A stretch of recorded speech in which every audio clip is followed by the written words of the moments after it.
हिंदू धर्म में पति और पत्नी के अधिकार और कर्तव्य। हिंदू धर्म में विवाह अग्नि की साक्षी में किया जाता है।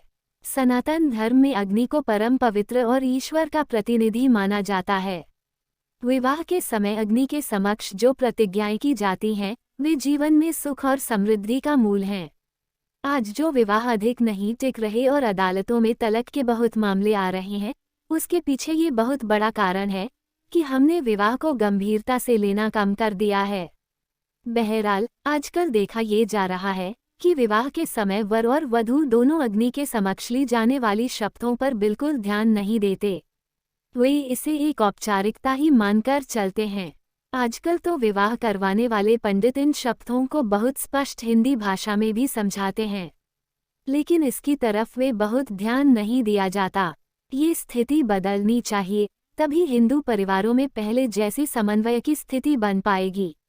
हमारे धर्म में पति पत्नी के संबंध को बहुत पवित्र माना गया है। इसमें ऊंचे नीचे का भेद नहीं है। इस विषय में कुछ बातों पर ध्यान दिया जाना जरूरी है।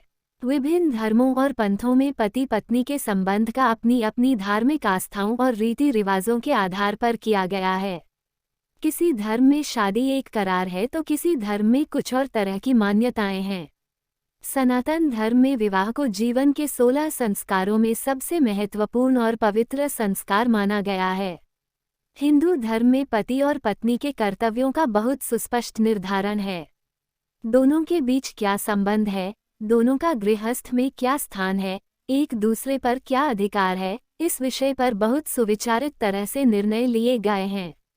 विवाह की पद्धतियों में स्थानीय और आंचलिक स्थितियों के आधार पर भेद भले ही रहे हैं, लेकिन पति पत्नी संबंध को लेकर मान्यताएं लगभग एक जैसी है। कालांतर में परिस्थितियों के कारण पत्नी को लेकर सोच में गिरावट भले ही आई, लेकिन मूल रूप में उसका स्थान बहुत ऊंचा है।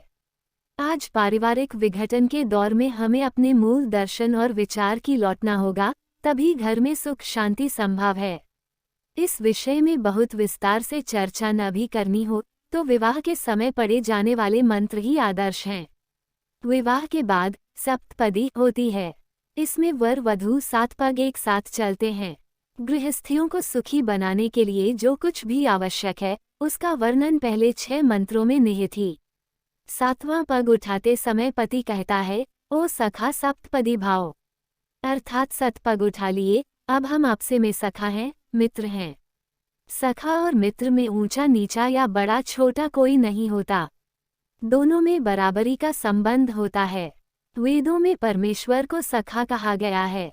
विवाह पर जब वर वधू बैठते हैं, तब एक मंत्र पढ़ा जाता है, जिसका सार यह है कि हम दोनों, जो आप सब विद्वत मंडली के सामने विवाह के लिए आए हैं, हमारे हृदय इस प्रकार मिले हैं जैसे कि 2 पानी मिलकर एक स्वरूप हो जाते हैं।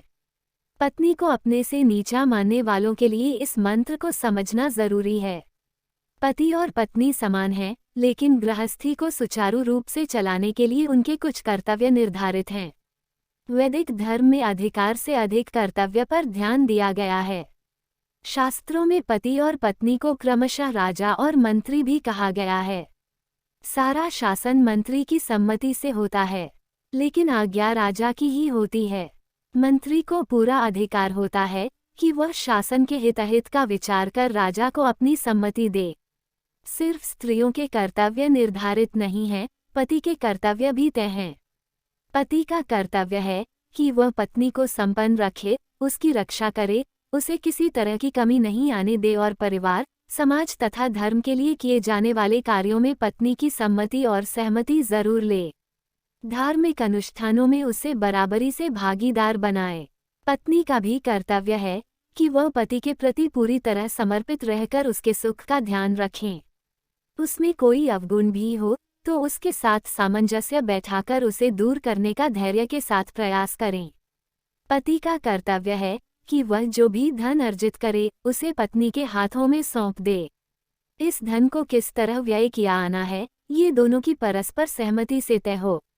जिन घरों में ऐसा होता है, वहाँ कलह नहीं होती। पति को निर्देश है कि वह सार्वजनिक रूप से कभी पत्नी से कोई ऐसी बात नहीं कहे जो अपमानजनक हो। कहाँ कहाँ क्या धन संपत्ति और देनदारियाँ तथा लेनदारियाँ हैं, इसकी पूरी जानकारी पत्नी को दी जानी चाहिए। जहां पत्नी को पति के प्रति समर्पित रहने को कहा गया है, वहीं पति को भी पत्नी के प्रति एकनिष्ठ रहने का आदेश है। इस तरह आज के समय में धर्म में पति पत्नी के संबंधों का निर्वाह हो तो कोर्ट कचहरी की नौबत ही नहीं आए। परस्पर समझदारी दिखाते हुए, एक दूसरे की कमियों को समझते हुए जीवन को सुखपूर्वक जिया जा सकता है।